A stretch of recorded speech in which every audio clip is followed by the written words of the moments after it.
जिल्हा नियोजन समितीच्या निधी वाटपामध्ये पालकमंत्र्यांकडूनच होणाऱ्या मनमानीला चाप लावण्यात आलाय आणि त्यासाठी निधी वाटपाच्या नवीन धोरणासाठी राज्य मंत्रिमंडळाने मंजुरी दिलेली आहे। नवीन धोरणामुळे निधी वाटपामध्ये शिस्त येईल।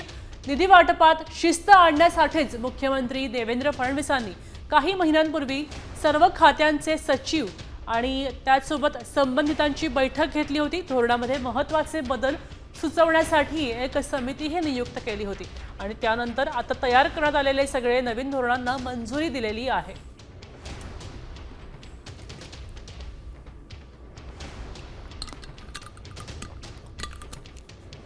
पालकमंत्र्यांच्या मनमानीला आता चाप बसणार आहे।